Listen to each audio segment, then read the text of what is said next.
Hi friends, welcome to our channel the gainers. आज हम बात करेंगे म्यूचुअल फंड में टैक्स के क्या इम्प्लीकेशंस हैं। यूजुअली हमारे से क्लाइंट सवाल करते हैं कि म्यूचुअल फंड में कब टैक्स अराइज होता है। अगर हम म्यूचुअल फंड में इन्वेस्टमेंट कर रहे हैं तो क्या हर साल हमें टैक्स पे करना है। दोस्तों, म्यूचुअल फंड में टैक्सेशन हर साल नहीं पे करना होता है। टैक्सेशन आपका म्यूचुअल फंड में तभी अराइज होता है जब आप म्यूचुअल फंड्स के यूनिट्स को सेल करते हैं। जब तक आप सेल नहीं कर रहे हैं, आप म्यूचुअल फंड में इन्वेस्टेड हैं, तो आपको कोई भी कैपिटल गेन अराइज नहीं होता है। म्यूचुअल फंड में जब हम यूनिट सेल करते हैं तब उसमें जो हमें प्रॉफिट होता है या जो लॉस होता है वो कैपिटल गेन कैटेगरी में टैक्स के लिए उसके लिए हमें टैक्स की लायबिलिटी अराइज होती है। जब हमें कैपिटल गेन किस तरह से अराइज होता है उसके लिए हमें समझना पड़ेगा कि म्यूचुअल फंड में बेसिकली दो कैटेगरीज हैं, डेट फंड्स और equity funds. Income tax view point में इक्विटी और डेट म्यूचुअल फंड दोनों की ही टैक्सेशन के रूल्स डिफरेंट हैं। पहले हम बात करते हैं कि इक्विटी म्यूचुअल फंड्स में टैक्सेशन कैसे लगता है। इक्विटी म्यूचुअल फंड्स में दो तरह का टैक्स अप्लाई करता है, शॉर्ट टर्म कैपिटल गेन और long term capital gain. Equity mutual fund में शॉर्ट टर्म कैपिटल गेन तब अराइज होता है जब हम म्यूचुअल फंड्स के यूनिट को एक साल के अंदर सेल कर दें। यानी कि मान लीजिए मैंने 1 जनवरी 2022 में कुछ यूनिट्स खरीदे म्यूचुअल फंड के और मैंने अप्रैल में म्यूचुअल फंड के यूनिट्स को सेल कर दिया। तो यानी 4 महीने में मैंने क्योंकि म्यूचुअल फंड के यूनिट्स को सेल कर दिया है तो मुझे short term capital gain arise होगा। इसी के अलग अगर मैं इन म्यूचुअल फंड यूनिट्स को मोर देन 1 ईयर रखती हूँ और उसके बाद सेल करती हूँ तो मुझे अराइज होगा लॉन्ग टर्म कैपिटल गेन। अब लॉन्ग टर्म कैपिटल गेन और शॉर्ट टर्म कैपिटल गेन दोनों की ही ब्याज दरें अलग अलग हैं। शॉर्ट टर्म कैपिटल गेन में आपको फ्लैट 15% का टैक्स एम्प्लाई होता है प्लस एजुकेशन सेस, जो कि इस टाइम 4% चल रहा है। लॉन्ग टर्म कैपिटल गेन में सरकार ने हमें थोड़ी सी लीवे दी हुई है कि 1 लाख तक का प्रॉफिट हमें एग्जम्प्ट है और उसके ऊपर जो हमें प्रॉफिट अराइज होगा अपने यूनिट्स म्यूचुअल फंड के यूनिट्स बेचने पर, उसके ऊपर फ्लैट 10% का टैक्स लगेगा। अब 2018 से पहले म्यूचुअल फंड का जो लॉन्ग टर्म कैपिटल गेन था वो टोटली एग्जाम था। आपकी क्लैरिटी के लिए मैं बता दूं कि जिनके म्यूचुअल फंड्स यूनिट्स 2018 से पहले के परचेज्ड हैं उनके ऊपर ग्रैंड फादरिंग का कॉन्सेप्ट अप्लाई करता है। अब ये ग्रैंड फादरिंग का कॉन्सेप्ट क्या है? मान लीजिए अगर आपने कोई यूनिट्स 2000 में खरीदे थे, अब आज 2022 में आप उसको बेच रहे हैं। ग्रैंड फादरिंग कॉन्सेप्ट के अंदर उन म्यूचुअल फंड्स की वैल्यू 2018 की पहले कैलकुलेट की जाएगी। एज ऑन 31 जनवरी 2018 जो उस म्यूचुअल फंड की NAV होगी वो अब क्या बन जाएगी, आपकी कॉस्ट। तो मैं एक एग्जांपल लेती हूँ। जैसे आपने 2000 में मान लीजिए 100 रुपये के यूनिट्स खरीदे म्यूचुअल फंड्स के और आज उनकी वैल्यू है 5000 रुपये की, तो आपका जो कैपिटल गेन है 5000 माइनस 100 रुपये यानी 4900 नहीं होगा। आपको 31 जनवरी 2018 की वैल्यू कैलकुलेट करनी है, उसकी NAV निकालनी है उस पर्टिकुलर म्यूचुअल फंड की और उससे उसकी वैल्यू निकलेगी। वो वैल्यू मान लीजिए आपकी 4500 निकल के आती है। 31 जनवरी 2018 को आपके म्यूचुअल फंड की वैल्यू थी 4500। आज जब आपने उसको बेचा है तो उसकी वैल्यू है 5000। जो आपका लॉन्ग टर्म कैपिटल गेन बनेगा वो बनेगा 500 रुपये। 5000 माइनस 4500 यानी कि 500 रुपये का आपका लॉन्ग टर्म कैपिटल गेन बनेगा। अब हम बात करते हैं debt mutual funds. Debt mutual funds में कैपिटल गेन कैसे राइज होता है?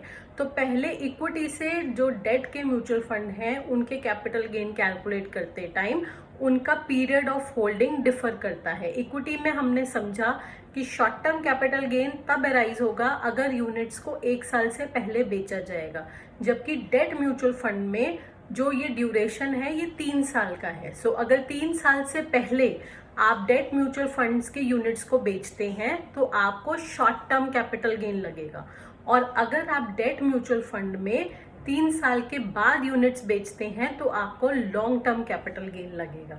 सो short term capital gain debt में क्या होता है कि शॉर्ट टर्म कैपिटल गेन जितना भी आपने कमाया है वो आपकी इनकम में क्लब कर दिया जाता है, और जो भी आपकी एट प्रेजेंट इनकम टैक्स के स्लैब रेट्स हैं उनसे आपको टैक्सेशन कैलकुलेट किया जाता है। तो इसमें सेपरेटली कोई टैक्स रेट नहीं है, सिंपल इनकम को जो भी आपने डेट म्यूचुअल फंड से कमाया है उसको आपकी इनकम में क्लब कर देते हैं, जस्ट लाइक फिक्स्ड डिपॉजिट। और जिस भी आप टैक्स स्लैब में फॉल कर रहे हैं 20%, 30%, उस टैक्स स्लैब के अकॉर्डिंगली आपका टैक्स कैलकुलेट कर दिया जाता है।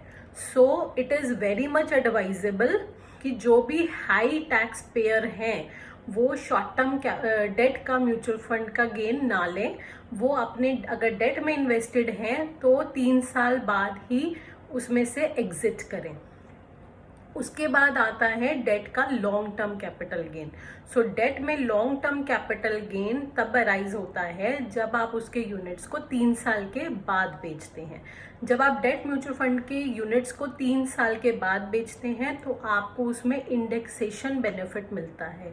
अब ये इंडेक्सेशन बेनिफिट का मतलब है कि जो हमें महंगाई का हमें एक इंडेक्स दिया जाता है, उस इंडेक्स से आपकी वैल्यू को एडजस्ट किया जाता है। अब एग्जाम्पल के लिए अगर आपने मान लीजिए डेट म्यूचुअल फंड आज से 3 साल पहले खरीदे थे और आपने 2000 के खरीदे थे, आज जो डेट म्यूचुअल फंड है आप उसको जब बेचने जा रहे हैं सो वो 3000 रुपये के हैं। अब आपका जो कैपिटल गेन बनेगा वो 3000 माइनस 2000, 1000 का नहीं होगा। आपका जो 2000 का कॉस्ट है उसको इंडेक्स से एडजस्ट किया जाएगा। सो इंडेक्स आपके इनकम टैक्स की वेबसाइट पे अवेलेबल है। उस इंडेक्स से आपकी आज की वैल्यू निकाली जाएगी।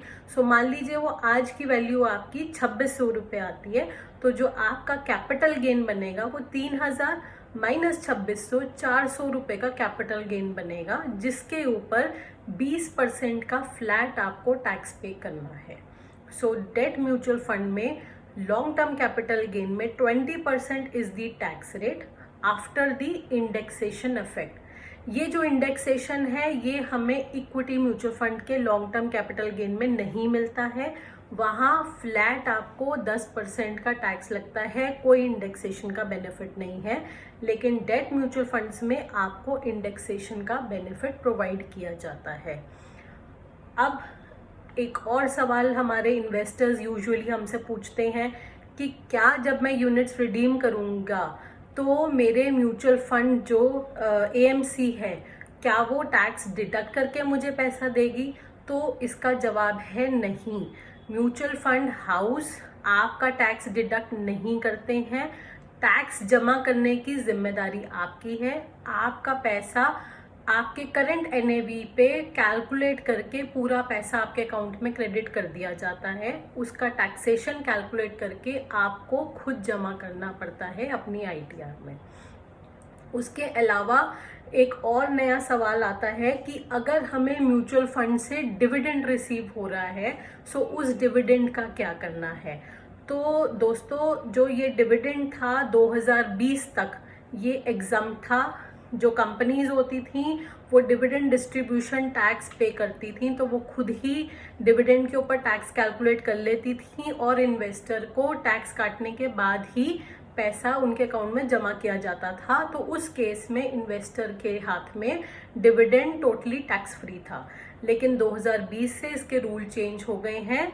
सो जो डिविडेंड है वो कस्टमर के अकाउंट में क्रेडिट किया जाएगा।